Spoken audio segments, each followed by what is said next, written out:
From Otago in the south to the sunshine of Whangarei, the Brian Green Property Group New Zealand Rally Championship spans New Zealand with 6 rounds in 2013. Combining 2-day marathons and 1-day sprints, competitors will face up to the best rally roads in the world. And revolutionary new cars will break cover this season, pointing the way forward for rally sport in the Asia-Pacific region. 6 rounds, over 30 entries. Who will be the 2013 New Zealand Rally Champion?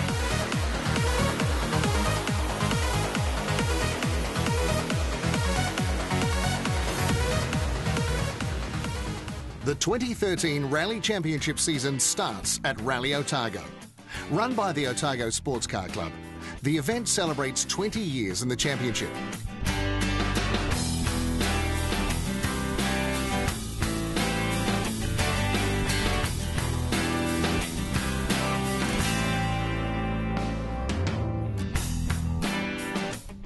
It's a unique event, combining an international classic rally with the New Zealand National Championship Rally. Each year, the club hosts a former international rally star driving one of the top classic cars. And for 2013, Mickey Biasio. Not surprising that this rally has a massive spectator following. And the spectators will have plenty to watch in 2013 across all 6 rounds of the championship. This year, we'll see a revolution in the rules governing the championship. The Super Rally class has allowed modification to the fleet of Group N cars, the ability to build purpose-designed rally cars, a class for older 4-wheel drive and 2-wheel drive cars, and finally, the historic class. 2011 World Production Car Champion Hayden Paddon is back with a modified Evo 9. Lighter, more powerful, and with superior suspension. His team have built this car at their base in his hometown of Geraldine. Hi, I'm Hayden Paddon, driver in this year's New Zealand Rally Championship, and today I'm going to put you in my shoes for a day, so let's go for a drive. So, day starts here in Geraldine, home. It's been home for a long time. Born in Timaru, but schooled here in Geraldine. Although, in saying that, we don't really have much of a home at the moment, sort of temporary living between things with our WRC campaign, so it's fair to say we live out of a suitcase. So here in Geraldine, the main street, quite lucky we've probably got a Z station here, which is quite convenient. And of course the main street here, and you can point at probably every second shop along here, and they've all chipped in and helped us along the way, and particularly when we started out with the Mini 10 years ago. So you know, this is essentially where it all started, and Geraldine's have always been very supportive of my motorsport. So rallying's basically a 24/7 thing these days, so you do have to have something to keep you sane. And for me, there's a bit of golf. And sometimes I think if I was good enough, maybe I could use the golf to help fund the rallying, but that's not quite the case.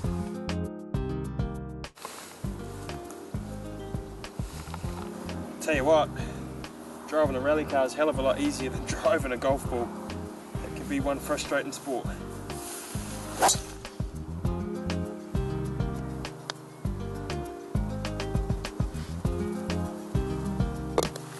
That would have been a good putt if it wasn't for the 9th attempt, so that's enough of that playing around. Let's go do some real work.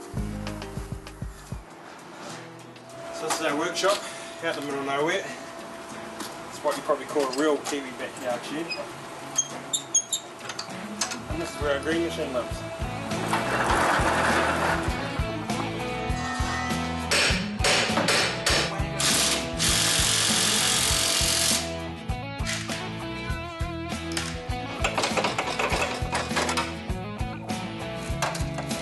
So that's us for tonight. Got everything done that I need to get done. Time to go to the gym now. The fitness is a big part of it. We spend a couple of hours at the gym here each day, and helps us keep match fit so we can drive faster. So we're back here at home where a lot of the behind the scenes stuff happens, I guess, and we've got a couple of little goodies in here. We've got our simulator, good chance to try different car setups, and it's actually quite realistic. Don't get much of a chance to play it, but it does sit there in the corner. Of course, trophies. Trophies are basically my pride and joy. It's what we compete for essentially, and I hold them very close to me. We've got lots of boxes of them in storage, being that we do live out of a suitcase, and you know, these are some of the key ones. The very first trophy I won at the age of 6, and then of course the World Championship trophy we won when we won at Rally Australia here. So as I say, these mean a lot to me, so they're always something to look back on. A few pictures of Dad and I together in rallying. He's been a massive influence in the rallying and still a big part of it. So there's often quite a bit of office work to be done, particularly looking after our current partners, and along with Katie, we are always trying to think of new initiatives and things that we can be doing with them in New Zealand. Of course, a big part of it is also preparing budgets and keeping the admin side of it up to date, trying to find more budget. Of course, one of our main priorities at the moment is to get back to the World Rally Championship this year, so that's something we're working very hard on at the moment. So, you know, there's not a lot of rest. It's always there's always work to be done, and of course, what happens on this computer screen is very important to making sure that we can get out to the stages. No 2 days are the same, and it's always enjoyable, always keeping you on your toes. But I hope you enjoyed today, and look forward to seeing you at the next rally. The 2012 Brian Green Property Group New Zealand Rally Championship started at Whangarei. Day one failures for Richard Mason and Chris West opened the door for young gun Alex Kelsey to taste his first championship victory, with Matt Jansen second also his best result, although he had trailed Emma Gilmour until she struck problems on stage 15. Round 2 Wairarapa, and this was home turf for Richard Mason, who won 9 of the 16 stages to take victory. But he was pushed hard by Emma Gilmour, who finished second and put herself in the championship lead, 2 points clear of Kelsey, who finished third overall. Rally Otago proved to be a decisive event for the championship. Mason charged into the lead in the opening stages. But this time, Chris West was on the pace and battles Emma Gilmour for second. On stage 5, Alex Kelsey had a car-destroying crash at high speed, fortunately without injury to Kelsey or his co-driver Raymond Bennett. Sloane Cox joined the battle for the podium, but it was Gilmour and West who were putting Mason to the test. Cox broke down on stage 15, and West suffered a scare in the penultimate stage when a gear linkage broke. Mason won again and took the championship lead, with West just edging Gilmour for second place. At Rally New Zealand, Alex Kelsey returned having rebuilt his wrecked car in 3 weeks, but he struck mechanical problems early on. Chris West was out after 4 stages with a diff problem, leaving Mason, Gilmour and Matt Jansen to fight out the championship. Mason seemed unbeatable again, winning all 3 days and scoring fastest time on 18 of the 22 stages. Gilmour had a scare late on day 3 when her brakes caught fire, but limped home to second, 3.5 minutes clear of Matt Jansen. So to the final round, and Mason needed a finish on day 1 to wrap the championship. On stage 2, Matt Jansen rolled. Then on stage 4, Emma Gilmour broke a suspension arm. The championship was over and Mason claimed his title, but the rally still had a sting in the tail. Day 2, and Mason stops on stage 11, handing the lead to Ben Hunt in the Fiesta.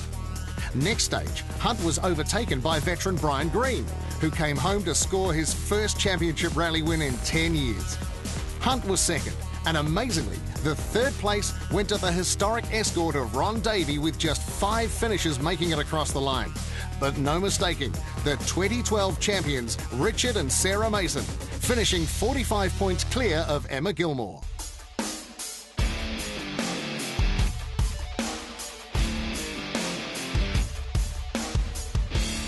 So, Richard Mason returns to Otago in the knowledge that 2013 will present an even bigger challenge. Yeah, there's a whole raft of changes for this year. Like we're still running a Group N car for us. A lot of them have gone for an R4 specification, which is like a lighter version of Group N. And then we're allowed some engine modifications this year as well with a bigger restrictor and the like. So, bit of a mixed bag. For us, we hope that we're going to have something that's maybe going to be good over the whole season, right? And there's probably going to be some stages that are particularly fast where we might miss out with a bit of weight and things like that, but hopefully our known quantity is going to be what works for us. Like we had top results all the way through last year. We got just about every leg of the season we won. So it was really a real strong year for us, and you know, to do that again, I suppose that's what you aim for. But you know, we're realists. We don't expect to be able to win every day or every leg or even every rally. You know, so it's always a game of doing the best you can. We've got Hayden Paddon has come in this year. He's been off overseas running in the World Rally Championship and had some fantastic results there. So he's the man to keep an eye on. We'll be, you know, doing our best to be in front of him, I suppose. And you know, I think we've got the goods to do it.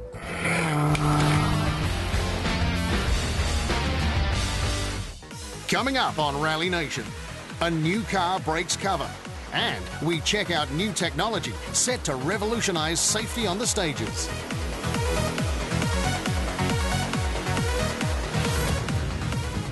When the new rules for 2013 were announced at the close of the 2012 rally season, Emma Gilmour was the first driver to forge ahead with a brand new car design, one which could well change the face of rallying in the Asia-Pacific region. Hi, I'm Emma Gilmour from Dunedin. This is our dealership where we build and prepare the brand new Suzuki Swift Rally car. I guess with the championship opening up the regulations to become open class cars, there was sort of an opportunity there for us to decide whether we keep running the same car and look at modifying it or look at doing something new. When we sort of broached the idea with Suzuki New Zealand, they were right behind the idea and gave us their full support. It gave us the confidence that we needed to sort of say, yeah, let's do this. This car is a Suzuki Swift based on the Maxi class regulations from Argentina.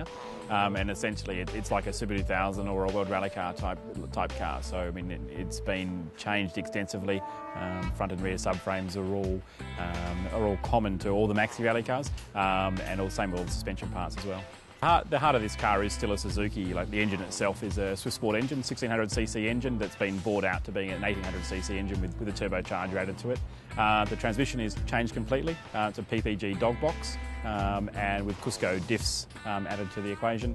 The brakes are AP brakes. The suspension is from Riga in Europe, and all the suspension parts are from the Maxi Rally kit in Argentina.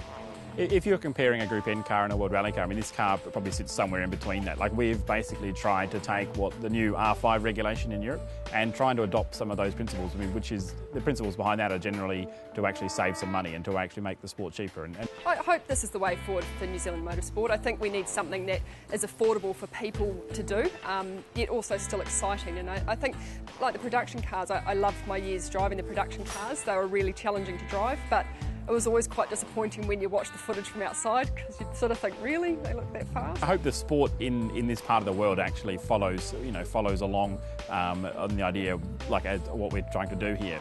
You know, four-wheel drive cars are ultimately faster, and we all want to see the fastest cars possible competing, and that's what we hope this car is. Like, it's a very, very fast car.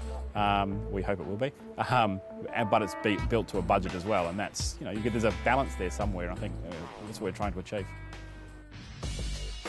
Also new for 2013 is the FIA R2 Fiesta class, and two cars made their debut at Otago. Josh Marston and Phil Campbell have moved up to these new cars from their Generation 1 N4 Fiestas. I'm Phil Campbell. I'm the driver of the number 15 Let's Construction R2 Ford Fiesta. First rally of the National Championship that mine and Josh's have both been entered in. It's pretty exciting. They're a pretty different car than the old Fiestas that we've been running. So yeah, we're really looking forward to seeing how they go. They're quite a bit lighter than the old ones. They've got a 5-speed sequential gearbox, which makes them a lot of fun to drive.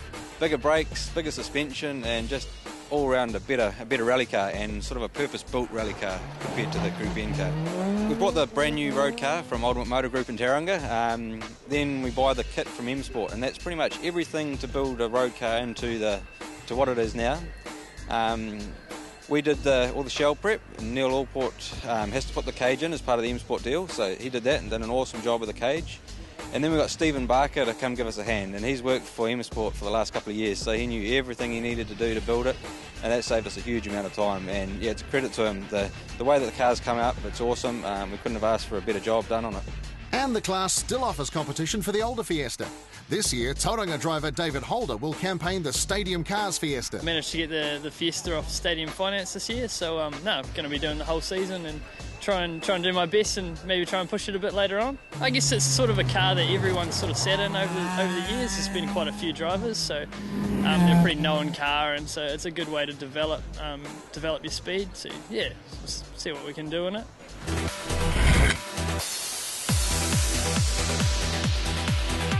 It's been a few years since we've been able to do all the rounds with our other overseas rallies, but this year we're here for the whole lot, and the Rally Art team are looking after us very, very well so far, and hopefully the year will keep on going like that. The Evo 10 that has done about a season and a half already in New Zealand, and but it's been completely rebuilt, and it's to a lot of the new rigs that we've got. It's a little bit lighter, it's got a lot more power than the Evo 10s we've ever run in the past. So the car is considerably quicker than what we've been running, and it's thanks to the new rules that we've got, and I think that that idea of opening things up has worked very, very well. It's got some different cars back into the championship, and it'll obviously be a very good year.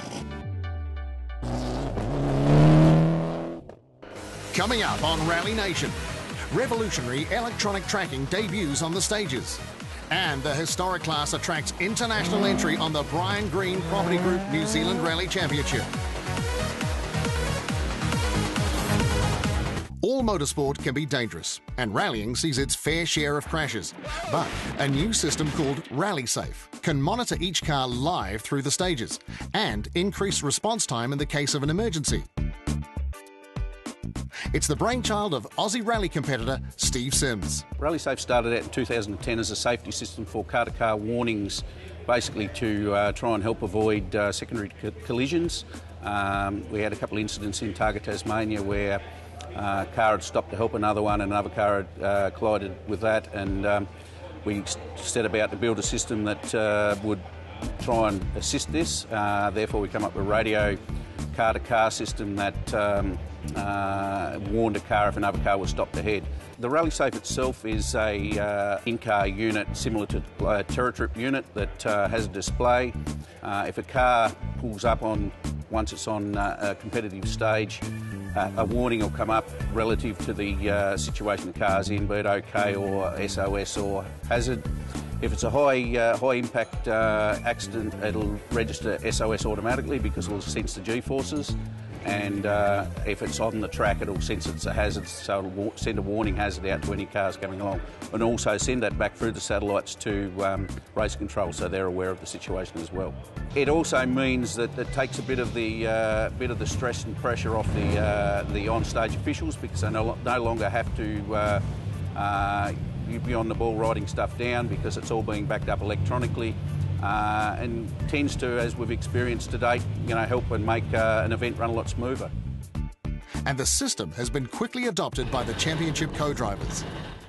The Rally Safe system is fantastic as far as I'm concerned. The biggest advantage is safety. It tracks exactly where we are in the stage. If we stop for any reason, it straight away sends us out as a hazard message to the Rally HQ, so they know straight away where we are. We have the option then of downgrading to an OK or upgrading to an SOS if we need urgent help. So it's instantaneous, and that's a huge thing. The other advantage of it is that if we do have a big impact and sustain a big number of Gs, it automatically sends out an SOS, which we have the option of downgrading. From new technology to old, the historic category caters for the cars from the 70s and 80s.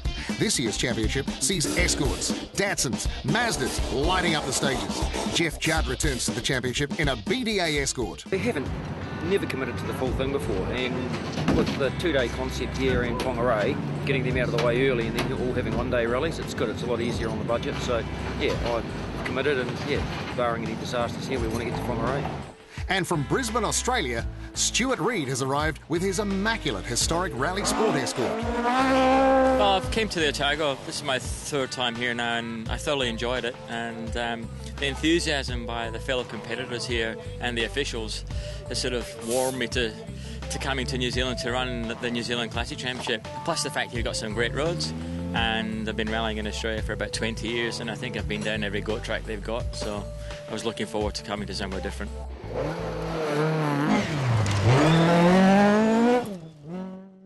So to the BNT Championship preview. Round 1, Rally Otago. This year, the rally is based north of Dunedin and includes the classic Danzi's Pass stage on day 1 and Kuri Bush on day 2. Hi, I'm Chris West. Really looking forward to Rally Whangarei, round 2 of the New Zealand Championship. Won it in the past and intend on doing exactly the same thing this year. Rally Whangarei is little changed from last year, using the stages around Mangataroto, including Wairiri and Hella Bridge on day 2. G'day, I'm Alex Kelsey from Coromandel, New Zealand, and I can't wait for the Daybreaker Rally. Running the same format as 2012, the Daybreaker starts in Fielding at Manfield, heading out with a reverse run of the Pakahuturo stage, featuring the amazing 24k Ridge Road. 9 stages in total, and finishing at the Square on Saturday night. I'm Matt Jansen from Christchurch, and I'm really looking forward to the Canterbury Rally 2013. It's been a long while since Canterbury hosted a round of the New Zealand Rally Championship, but the rally returns to Ashley Forest. 9 stages, with the final ending on the Ashley Forest Rally Sprint course. Hi, I'm Brian Green, the sponsor of the New Zealand Rally Championship, and I'm really looking forward to the Possum Rally. In September, it's back to the Rally New Zealand roads around Te Ako, before taking in some stages at Maramarua and then using Auckland's racetracks for a bit of tarmac special. Hi, I'm Richard Mason, New Zealand Rally Champion. My favourite rally is Rally Wairarapa. It's my home rally. I love the support we get there. Really looking forward to doing it. We end the season at Wairarapa, once again based at Masterton, but expect to see some new stages to the south on this one-day rally to bring new challenges at the end of the season. Join us next week on CRC Motorsport for coverage from round 1 of the Brian Green Property Group New Zealand Rally Championship in association with Auto Finance Direct, Gold Force 10 and BNT.